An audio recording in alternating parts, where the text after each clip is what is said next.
Since the college was initiated, how many women or ladies or girls have you successfully trained and right now are fully established doing their own thing because of you? So now in Migori now we have our actual girls because it's now 2 years old in Migori. And now we have 5 graduates who are at the moment doing their practicals in another company, because after training them, giving them the certificate, they also have the NITA examination. So they also do this NITA examination to prove that they are satisfied, certified tailors. So they do attachment as we speak now, and then after this attachment, they get after the results we get from these attachment places, if they are okay, we then invest in them. We give them machines, a capital to start a business, with also a follow-up, not only giving them money, or we give them really structures of running a business. They were also doing this business management courses during these 2 years. So it's only not only tailoring you get there, but you are taught life skills, how to be as a woman, how to be clean, hygiene, how to take care of yourself when you're with a man, how to talk as a girl, how to sit. So it's really like we are trying to mold these young women who didn't have necessarily did not have that opportunity to learn it in that level, to be ladies, to be hardworking women who can really raise the economy, also be part of the economy building of the country. I get you. And also inspire their own community. Their own community, true. Very true. So tell me, how do you fund this college? How do you get the funds to sustain this project? Because it must be a very massive project. It is a massive project. It costs us around 165,000 Kenya shillings a month. That's paying the teachers, we're paying rent, we are paying a lunch program. We have you have a feeding program for them? Yeah, there's a lunch program which is 20,000 per month. It's inclusive in this 165. So I literally fund this project through my activities. When I sing somewhere, whatever I'll get, 20% of it goes to this project. When you buy one of my collection, this is one of my what you're putting right now? This is made by Merit myself. When you buy something like this from me, 20% automatically goes to the project. And also my paintings, 20% goes to goes to the project. Do you see this? Yeah, this one actually 100% went back to the project, because I made sure that the girls, I just gave the ideas. We were working. This painting was done with Zoom and WhatsApp video. For real? Yes. I just told them buy this, buy that. This, yeah. And it was made kaput, and we redid it until it was like this. Interesting. Yeah, it's literally this, because I also want to introduce art into them, that they can use the surrounding. I'm really good with recycling. I use old stuff to give life back.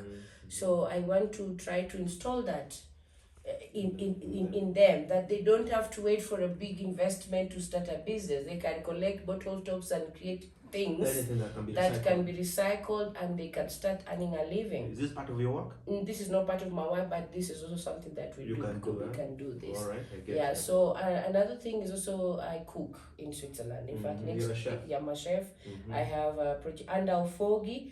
I created during Corona what would be our income generating activity, because when Corona started, I couldn't perform, I couldn't sell my stuff, but Ufogi, I felt something must still continue going on. Very true. Then that's when I started my Mama's Food, and I started cooking. So every Wednesday I got an institute, in a young people's institute, where young people go to do recreational programs. In Swiss or in Switzerland? In Switzerland, okay. Every Wednesday I cook. It's called Mittagtisch, lunch program. Okay, interesting. And I cook only once in a week, and the amount that comes there, we just pay back. The food was what we use for the food, and the rest goes to Ufogi. So in a month, I cook 4 times. Yeah, by the way. This means, for 4 weeks, you know. So in these 4 weeks, sometimes it's good 1 week, the other one is, but you make sure there's at least half of the money they need in a month is raised from the cooking alone. And sometimes even the whole amount. If I have big catering, sometimes I even get the 165 and plus something on top. So we already secured 1 month, and the other month is already it's almost building up. All right. So it's, and also of course friends of mine who have been watching me or been holding my hands, who support me. Exactly. I mean, they don't do it every regularly, but whenever there is really something, an emergency, then I go to them. Hey guys, come, let's come together. Then they come. And also we do charity events, like where I sing, I cook, I sing. I need to ask you that. The events that you hold in Swiss, do they pay you back well, or you just do it for free? How are you doing it in Swiss? They have to pay back, because you have to, sometimes you have to rent a room. You know, when I do an event that is only for Masika Art and Design, this is my personal business. When I do, then after whatever I sell, I will give the 20 of whatever I got to Ofogi. But when I do Ofogi events, which is Mama's Food Night, we call it Mama's Food Night. It's a night where every 3 months, we did the last one in 21st of January before I came. All right. And that also helped to raise some funds that we used in this 1 month. Okay. We do it and we try to invite other artists too in Switzerland, upcoming artists, to give them also platform. And then we are also inviting Wazungus, young girls, because you know, I realized my daughter is in Switzerland. I cannot be traveling to Kenya all the time to give hope for the Kenyan girl, and my daughter is a Kenyan girl and she's in Switzerland. She's facing a lot of difficulties as a black young woman. How old is she? She's now turning 18 in July. All right. So for some reason there, I am now both sides. I'm trying to also give hope for that young girl in Switzerland, the way I'm giving hope for young girls here, because charity begins at home. And in our whole year, I'm more in Switzerland than in Kenya. True. Now talking about charity, how do you get to choose the ladies that come to Ofogi? Well, you know, we have recruitment time limit. Like we have 2 weeks recruitment, and this time we call upon the people who, there's a criteria. You have to be a certain age, you have to have a certain education level or not. You have, and we get to prove. We go to your home and we verify. We do counseling, because you also find there are some girls, they are mentally traumatized. They were raped, they were beaten, they were. It's so much. So those are kind of women you take. We want to take only women who need that hope, because if you have parents who can take you to a local college, why are you in Ofogi? True. You are supposed to be. That's the hope for girls. We are the last hope that someone didn't have. Nirimoko majo gweng no senyero kabakan mocha kabisa. Wale wa madhawani magi makuru wakao. Modify them, and even the logo we have of Ofogi, it has 3 women on it, and 1 woman has a pot, a basket. This is the woman who is carrying her basket, and the 2 women behind her are just giving her hope, holding that basket.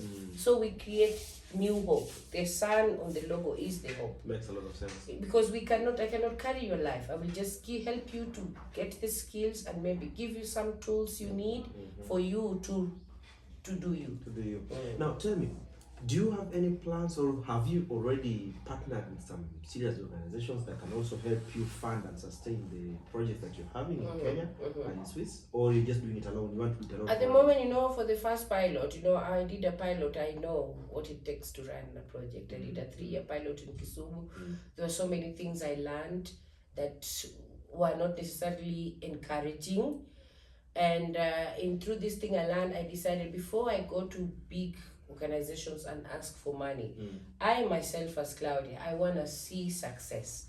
And that's what we were doing these 2 years. So the last 2 years was about starting over from ground, using the little we have, the little machine, doing something. And now we have graduates. We only have 2 classrooms.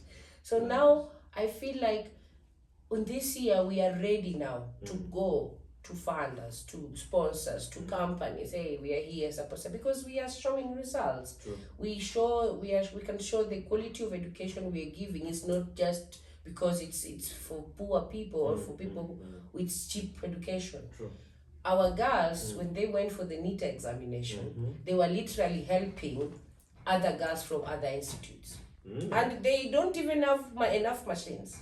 Our girls share machines. So at the moment we are in need of so many things. We are in need, number one, of machines. We need sewing machines. Juki would be nice. A good one goes for 20,000 Kenya shillings. We need sanitary pads every month for them to be able to hygienically be okay.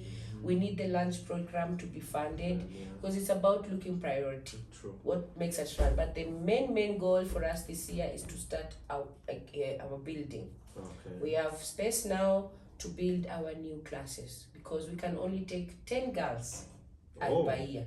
We cannot take more than 10 girls because we don't have the facility, enough room, machines. So this is the time we come to people, personal people, and also institutes and companies.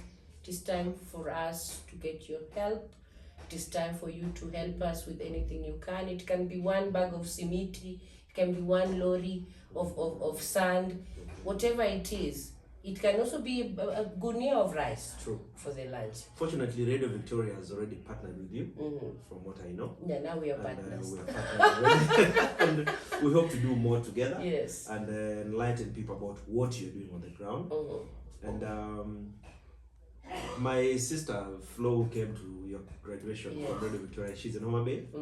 We've agreed that she'll be visiting the ladies occasionally and constantly, just to interview them and find out how they're progressing, any challenges they have, so that you can get the feedback while you're in Switzerland. Yeah. Now tell me about you again when it comes to your music. Do you play an instrument? Yes, I play a calabash. You know calabash? Calabash is a... it's like a guata mama ni gisize. And koro normally and gisidzoko. It is from Ghana. And I just started playing it, and then I also play piano. You do? I play piano, but I normally, that's like my secret thing. I think I'm not so good, but so when I'm thinking of things at home, I have my own music room. I can play, and I also play percussions. Literally, I am a good percussionist. All right. Yeah. Before we end up, can you just give us one of your, just sing one line or two about your favorite song from any of your 4 albums? Well, my name is very fast. Just winding up. Nano paro nongea, ine minge baba, nano paro ni konya, ine mi konya yawe, nano paro ni wonona.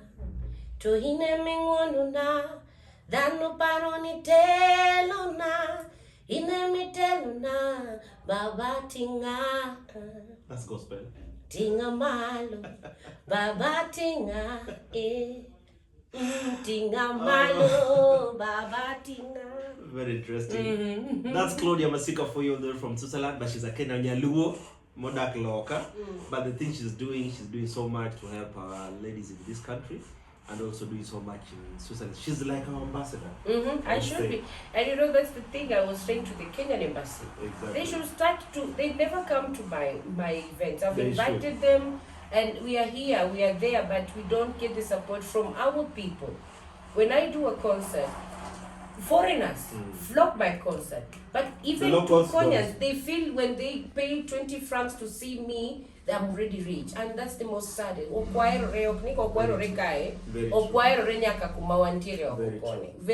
is extremely sad for me.